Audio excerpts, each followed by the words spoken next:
John Miller stood before the massive doors that led to the Galactic Council chamber. His heart beat quickly in his chest. 3 years ago, humans had no idea that alien life existed.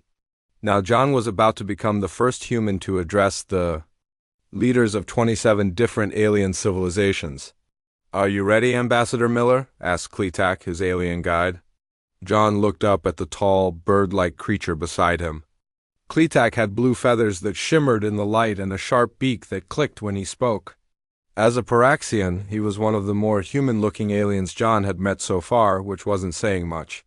"As ready as I'll ever be," John replied, straightening his dark blue uniform. He touched the small pin on his chest that showed Earth's image. It was a reminder of everyone counting on him back home. The doors began to open, sliding apart with a soft hum. Light spilled out from the room beyond. John took a deep breath and stepped forward. Kletak walked beside him. The council chamber was huge. It was shaped like a bowl with rows of seats rising up on all sides. In the center was a round platform where speakers would stand. Above them, a clear dome showed the stars and swirling colors of nearby nebulas. When John entered, the room was filled with noise. Hundreds of aliens talked among themselves. Some had multiple mouths that all spoke at once. Others communicated through light patterns or smells. It was a mess of sounds, colors, and movement. Then, as if someone had pressed a mute button, the room went completely silent. Every alien eye, sensory stalk, and vision organ turned toward John. He kept walking, trying to keep his face calm even as sweat formed on his forehead. The silence was so complete that his footsteps echoed across the chamber. "Why did everyone stop talking?" John whispered to Kletak. "They are surprised," Kletak whispered back. His voice sounded strange, almost worried. "Many did not believe the reports about humans." John continued toward the central platform. He passed aliens of all shapes and sizes. Some looked like giant insects with hard shells and many legs. Others were just clouds of gas that floated inside special containers. One group appeared to be made of crystal that caught the light and broke it into rainbows. "They are afraid of you," Kletak said quietly as they reached the center of the room. John almost stumbled. "Afraid? Of me?" He glanced down at his body. He was just an ordinary human man in his 40s with graying hair at his temples. "Nothing scary about that. Why would they be afraid of me?"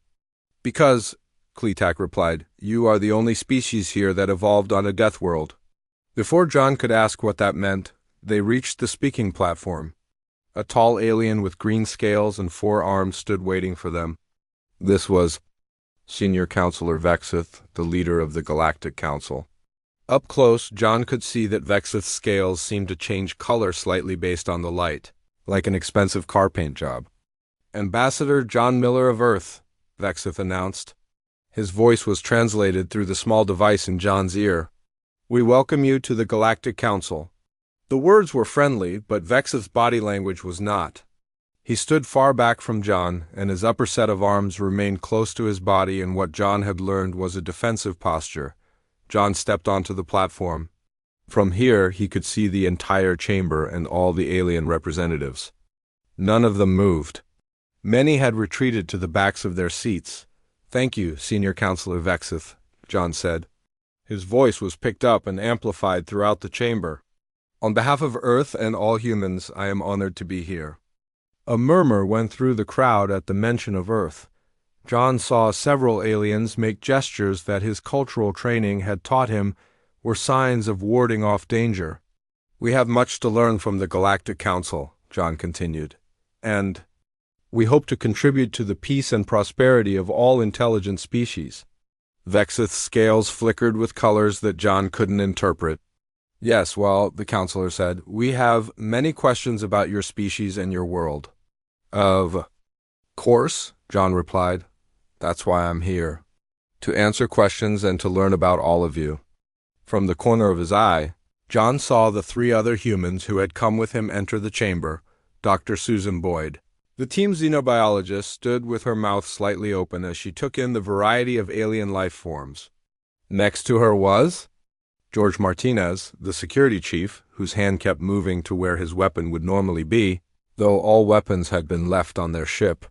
The third was Kate Rodriguez, their cultural attach, who was already taking notes on her tablet. Vexith raised his lower right hand, and a large screen appeared in the air above the platform. It showed an image of Earth from space. Your planet, Vexith said, has gravity 20% higher than the galactic average for inhabited worlds. Your atmospheric pressure would crush many species represented here. The levels of oxygen would be toxic to several council members. You have extreme temperature variations, powerful storms, active tectonic plates, and dangerous radiation levels from your sun? John nodded. Those are normal conditions for us. Normal? An alien with tentacles and large eyes spoke up from the front row. Your oceans cover most of your planet and contain predators larger than some of our spacecraft.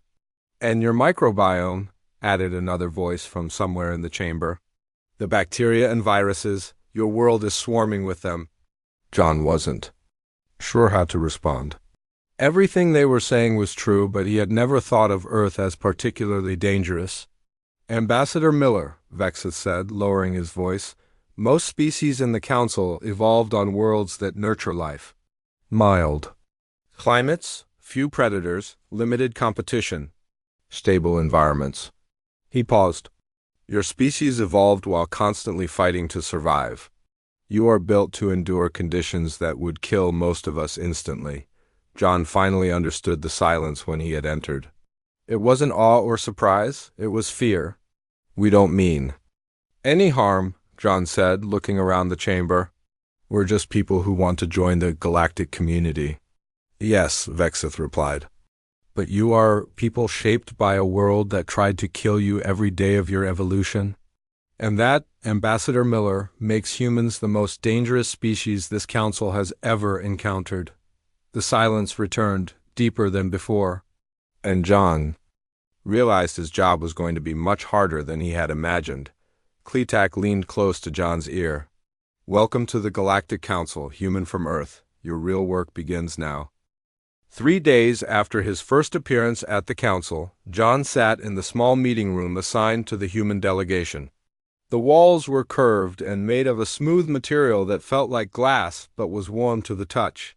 The lighting came from everywhere and nowhere at once. Susan Boyd placed her tablet on the table. As the team xenobiologist, she had spent most of her time studying the various alien species they had encountered. So we're basically Space Orcs, she said, running a hand through her short brown hair. John looked up from his notes. What? In old fantasy stories, orcs were the scary, tough creatures that everyone feared, Susan explained. That's us too. We're the monsters.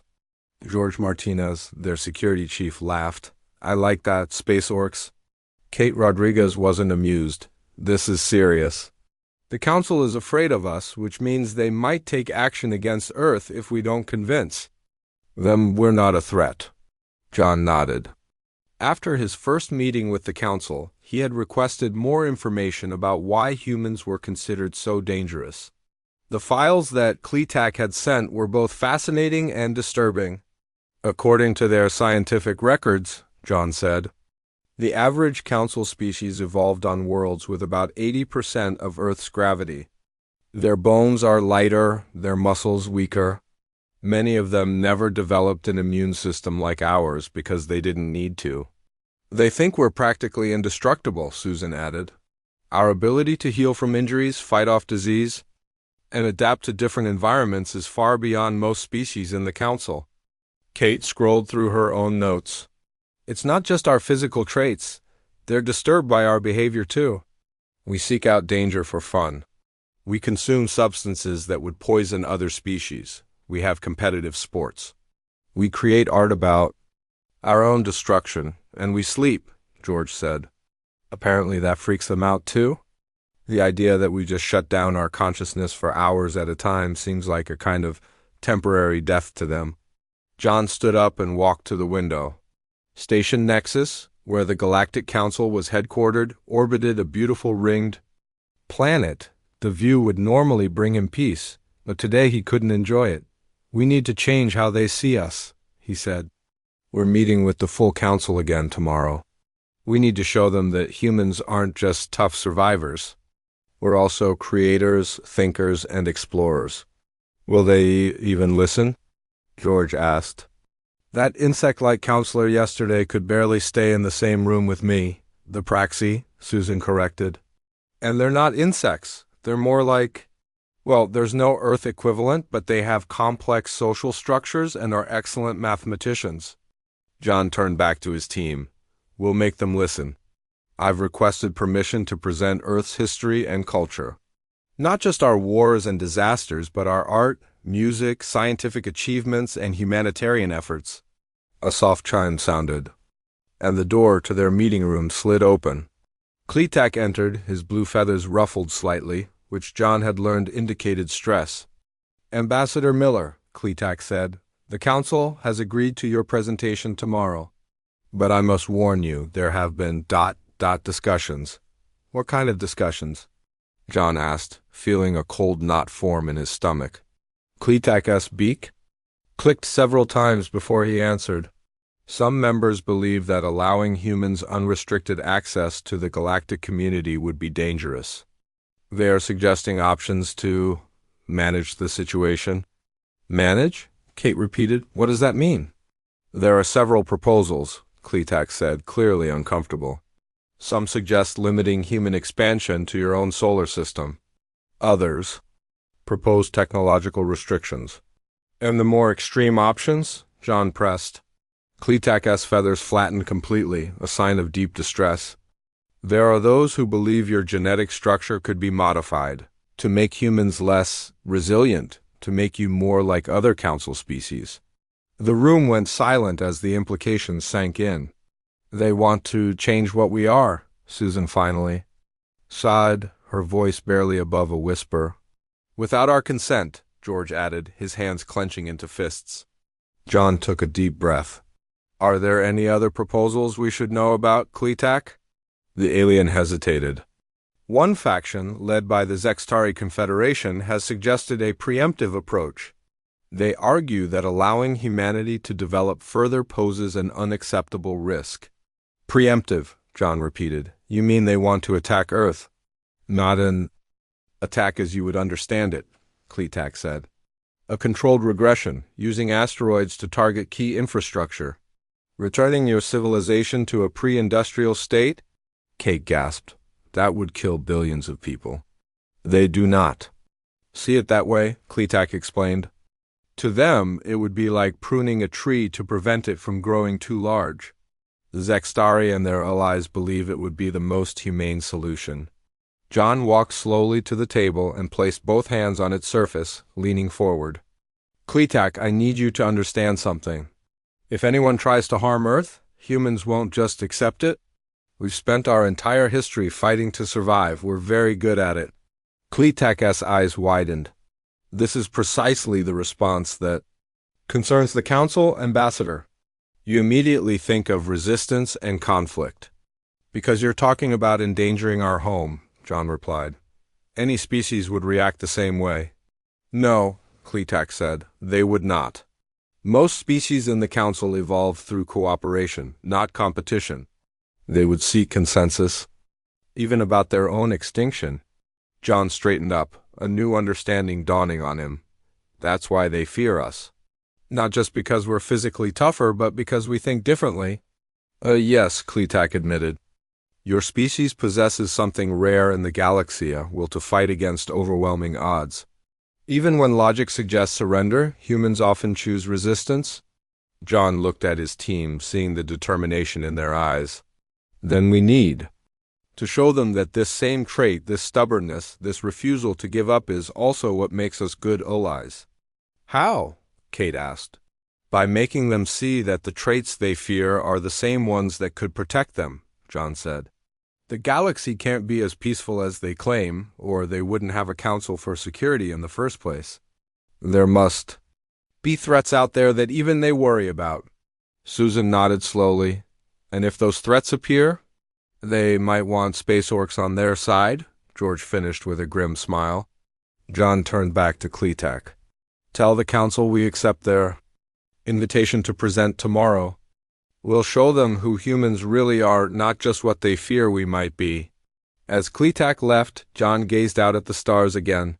Somewhere out there was Earth, beautiful and dangerous, the world that had shaped humanity into what they were. He couldn't let fear destroy the chance for humans to join the galactic community. Tomorrow would determine not just his fate, but potentially the fate of all humanity. John just hoped he could find the right words to turn fear into understanding. The next day, John stood once again on the speaking platform in the center of the council chamber. This time, he felt less like a curiosity and more like someone fighting for the survival of his species. The silent stares of the alien representatives no longer made him nervous, they made him determined. "Members of the Galactic Council," John began, his voice steady and clear. "Yesterday, I learned that some of you fear humans because we evolved on what you call a death world. You fear our strength, our adaptability, and our will to survive. Some of you have even suggested limiting our freedom, changing our genetic makeup, or attacking our homeworld." A murmur went through the crowd. John hadn't planned to be so direct, but he saw no reason to pretend he didn't know what was happening. "I could tell you that humans mean no harm. I could promise that we only seek peaceful cooperation. These things are true." John paused, looking around the chamber. "But I understand that words alone won't convince you. So instead, let me show you who we really are."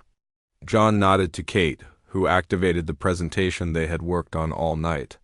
Above the platform, a large holographic display appeared. It showed Earth from space, beautiful and blue. "This is our home," John said. "Like all of you, we love our world. Yes, it's a tough place. It has storms that can flatten cities, earthquakes that shake the ground, and volcanoes that fill the sky with ash, but it's also a place of stunning beauty." The image changed to show Earth's diverse landscapes, snow-capped mountains, dense jungles, vast oceans, and golden deserts. "Humans have adapted to live in almost every environment on our planet," John continued. "From the frozen poles to the hottest deserts, we've learned to survive and thrive wherever we go." The next images showed human cities, farms, and communities from around the world. "You call Earth a death world, but to us it's simply home.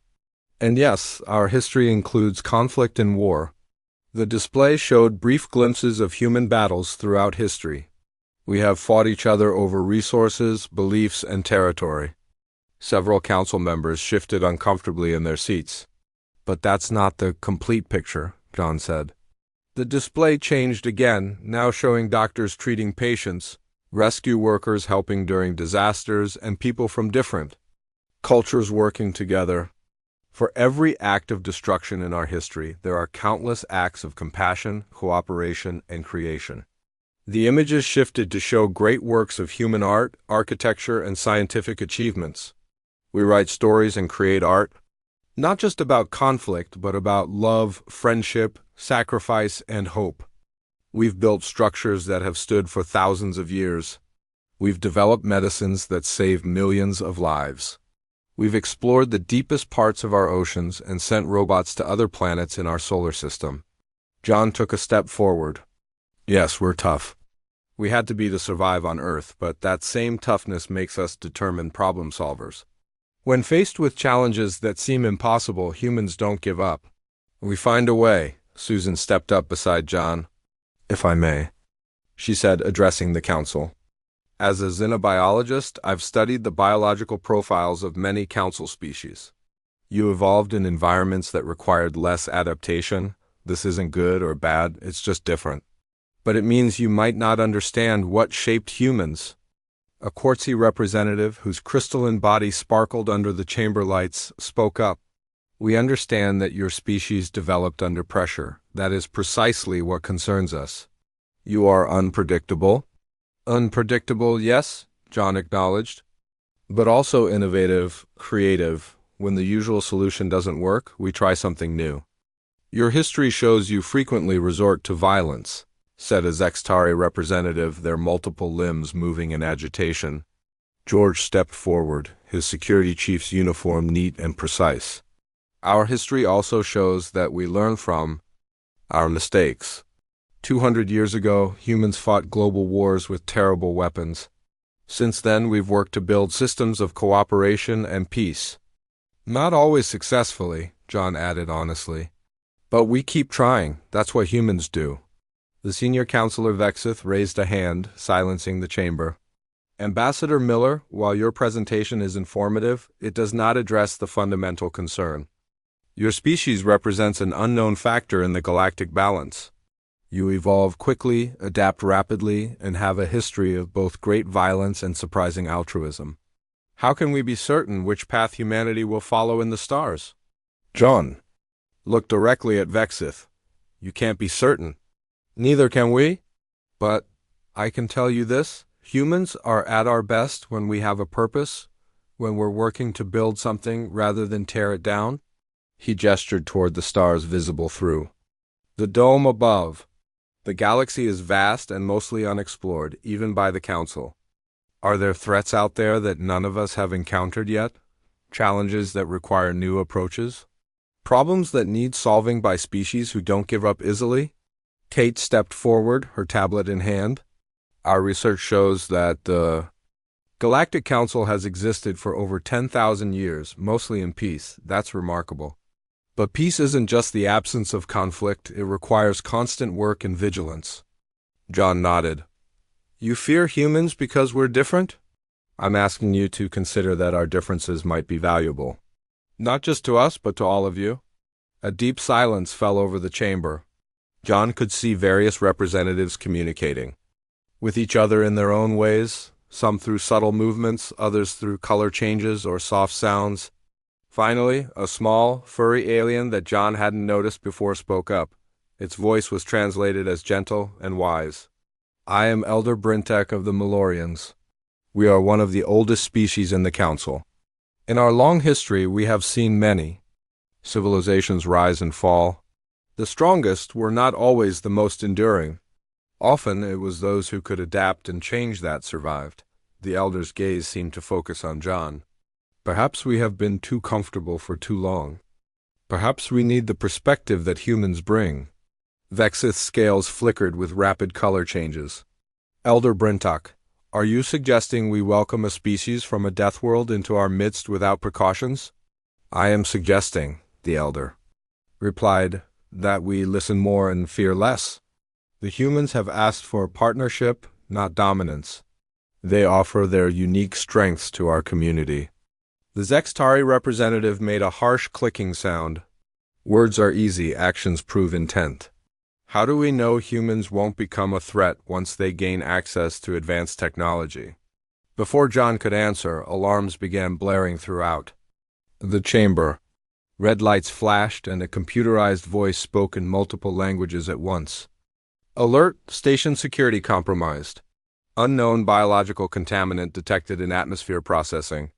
All representatives proceed to secure areas immediately. The council erupted in chaos. Representatives began rushing toward the exits, some moving with surprising speed despite their alien forms. Others seemed frozen in panic. John looked at his team. They nodded at him, already understanding what needed to be done. This, John said quietly, is our chance to show them who humans really are. Chaos filled the council chamber as alarms continued to blare.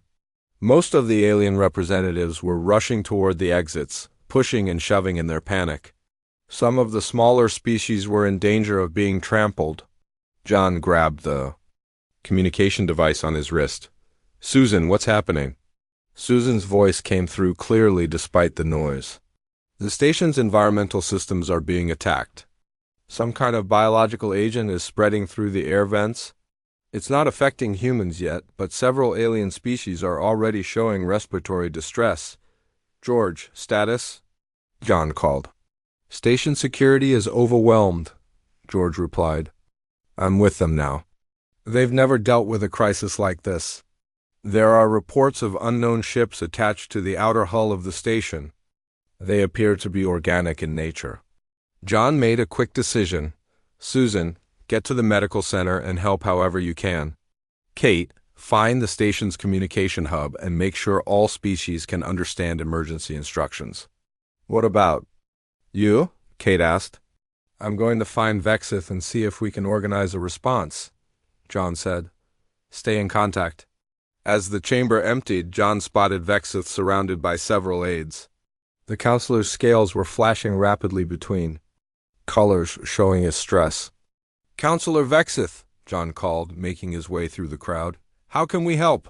Vexith turned to John, surprise visible in his 4 eyes. Ambassador Miller, you should seek shelter with your team. This is a station security matter. With respect, Counselor, my team and I are trained for emergency situations. Earth has many natural disasters. We know how to respond to crises. A loud hissing sound filled the air, and a strange mist began seeping through vents in the ceiling. Several nearby aliens immediately began coughing and gasping. What is that? John asked, covering his mouth and nose with his sleeve out of instinct. Verlic spores, Kletak said, appearing beside them. The Paraxian's feathers were completely flat against his body in extreme distress.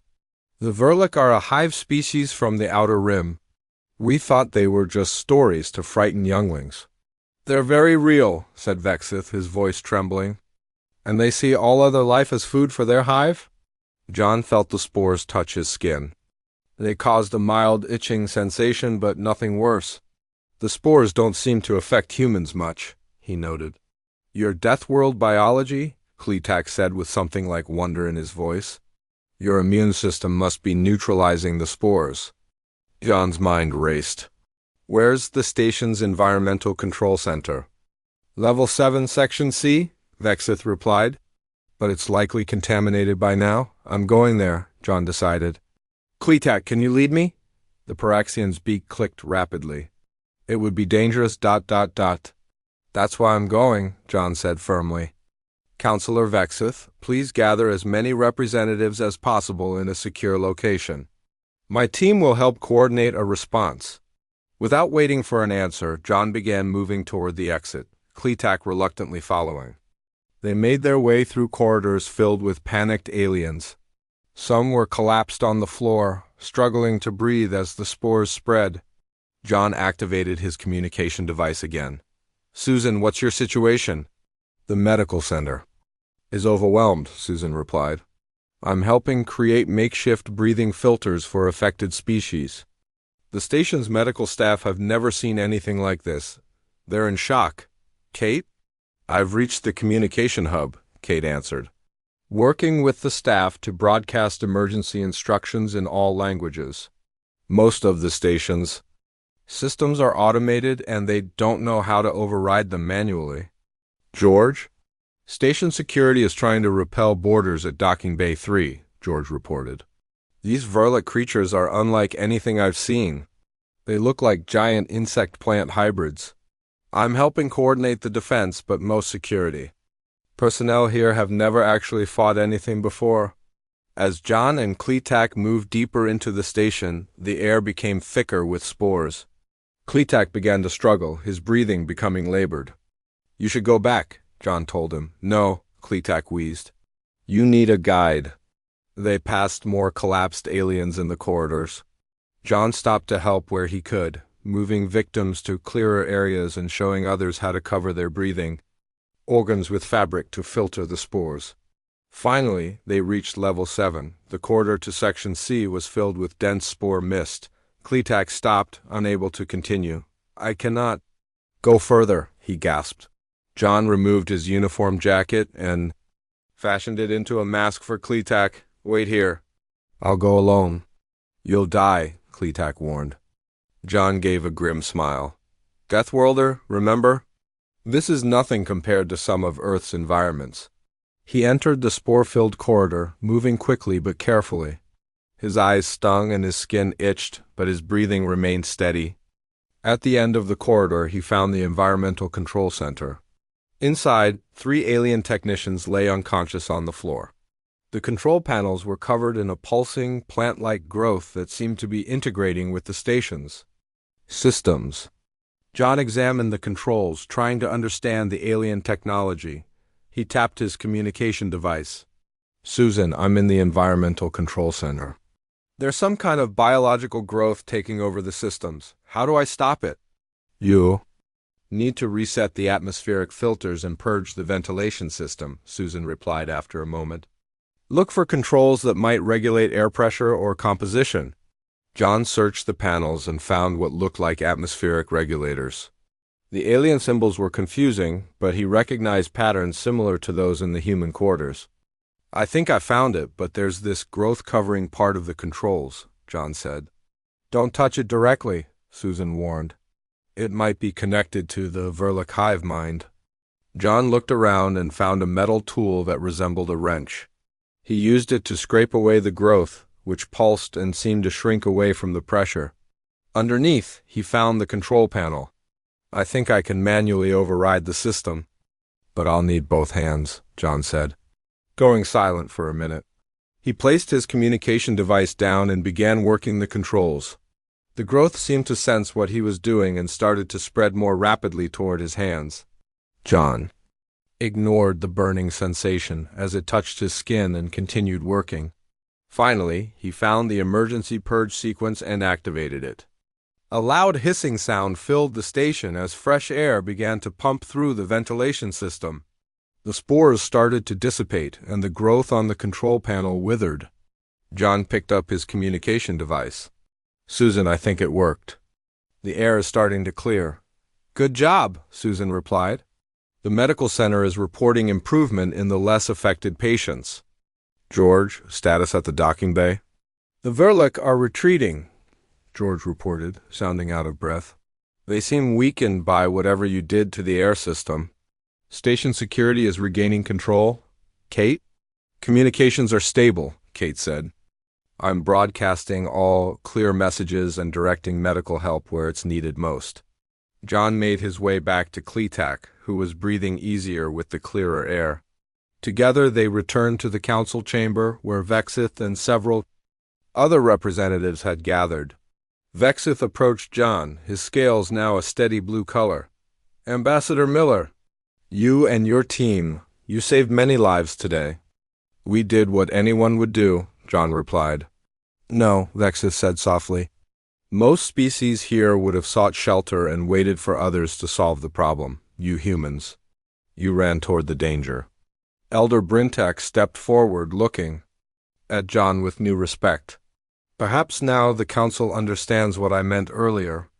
The strength that makes humans dangerous can also make them protectors. John looked around at the aliens watching him. Their fear was still there, but now it was mixed with something new, respect. This is who humans are, John said simply. We face problems head-on, we adapt. We protect those who need protection. Yes, we're from a world that made us tough, but it also taught us to work together to survive. The Zextari representative, who had been one of the most vocal critics of humanity, stepped forward. There was a new caution in their movements. It seems, they said slowly, that we have much to reconsider about humans and their place in the galactic community. 1 week after the Verlic attack, the Galactic Council gathered again. The chamber had been cleaned and repaired, with no visible signs of the battle that had taken place. Yet something fundamental had changed. When John entered with his team, the silence that fell was different from before. It wasn't fear that quieted the alien representatives. It was respect. John took his place on the central platform. Susan, George, and Kate stood behind him, all wearing fresh uniforms with the Earth insignia proudly displayed. Across the chamber, medical teams were still tending to some species who had been more severely affected by the spores. Senior Counselor Vexith called the session to order. His scales were a calm blue color today, with occasional flashes of gold around the edges. Representatives of the Galactic Council, Vexith began. We gather today to discuss recent events and what they mean for our future. 1 week ago, this station faced an unprecedented attack from the Verlic, a species previously thought to be merely legend. The chamber was completely silent as Vexith continued. The attack could have resulted in tremendous loss of life. Many species represented here are vulnerable to the biological weapons used by the Verlic. Yet casualties were minimal, thanks largely to the actions of our newest visitors. Vexith turned to face John and his team directly. Ambassador Miller and his human companions displayed qualities that, I must admit, we initially feared. They moved toward danger rather than away from it. They adapted quickly to a crisis situation. They used their physical resilience born on their death world to help those who were suffering. Murmurs of agreement spread through the chamber. John noticed that even the Zextari representatives were nodding their insectoid heads. I have called this session, Vexith said, to formally reconsider our position on humanity's place in the galactic community. Elder Brintek stepped forward, the small, furry alien moving with surprising grace despite his obvious age. If I may speak, Senior Counselor? Vexith gestured for him to continue. I have lived for over 300 of your Earth years, Elder Brintok said, addressing John directly. In that time, I have seen the Council grow comfortable in our peaceful existence, perhaps too comfortable. We forgot that the galaxy is not always a kind place. The Elder's gaze swept across the chamber. The Verlic are not gone. They have merely retreated. Our science teams have determined that they have been watching our civilization for some time, learning our weaknesses. They chose to attack when they did because they sensed division among us. John stepped forward. Have you learned more about them? Where they come from? What they want? A quartzy scientist, her crystalline body still showing cracks from the attack, answered, The Verlic appear to be a collective organism. They consume other life forms to grow their hive. Their ships are actually living extensions of themselves. They seem to target species with specific biological traits that they wish to incorporate into their collective. And they found the Council to be a perfect buffet, George said quietly. Many different species all in one place. The quartzy nodded, precisely. And our long peace left us unprepared for such aggression. But humans were prepared, said a voice from the crowd. It was a Zextari representative who had previously argued for restricting Earth. Not because they sought conflict, but because their world taught them to expect challenges and overcome them. Vexith raised all four of his hands for silence. This brings us to the matter at hand. The proposal to limit human involvement in galactic affairs has been withdrawn. Instead, I offer a new proposal, that Earth be granted full membership in the Galactic Council, with all rights and responsibilities that entails. A ripple of surprise moved through the chamber. Full membership was rarely granted so quickly.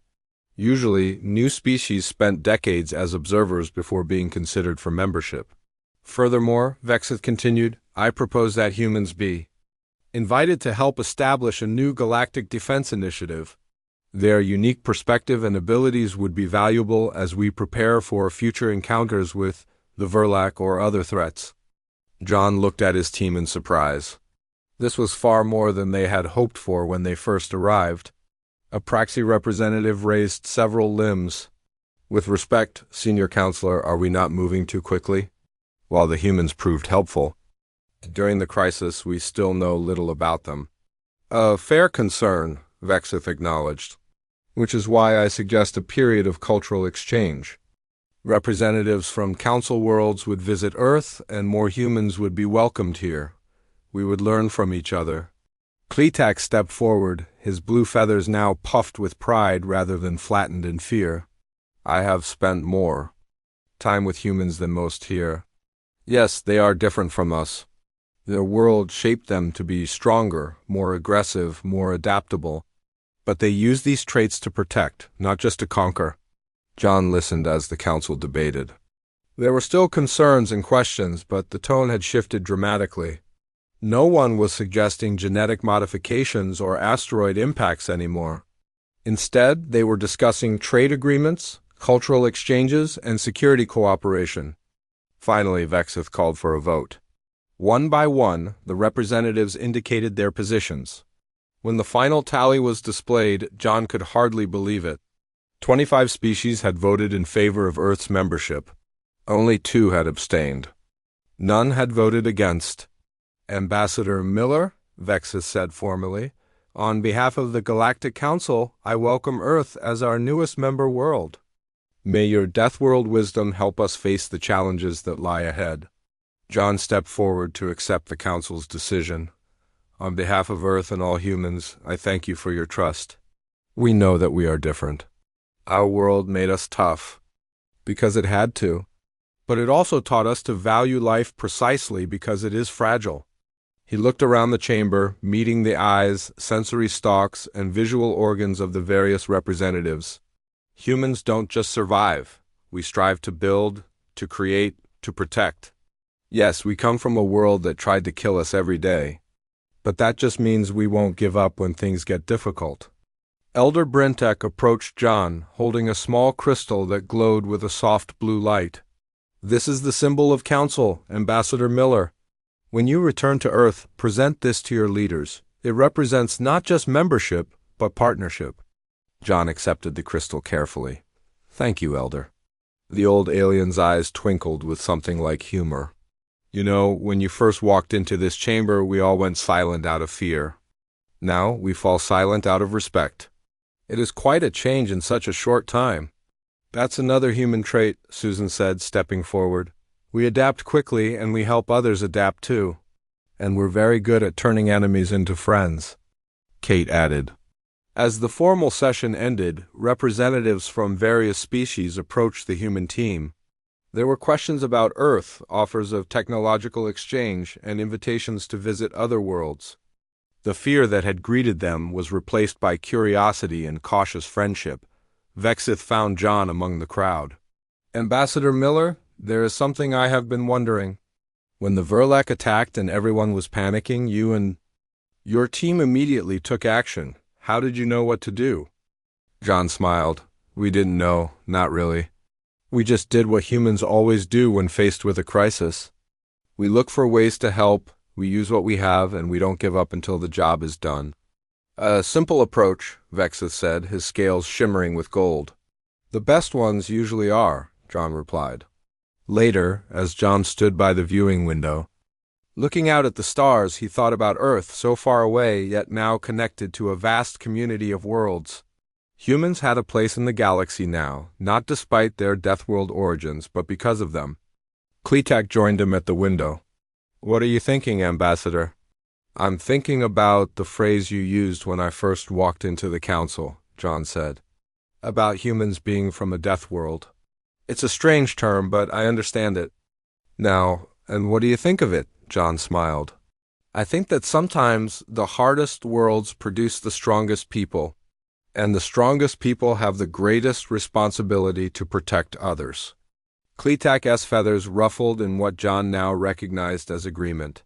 Perhaps that is why you humans were meant to join us. Not to conquer, but to protect. To teach the rest of us how to face our fears. Together they watched the stars, each point of light possibly holding new worlds, new challenges, and new friends in the vast galactic community that now included Earth.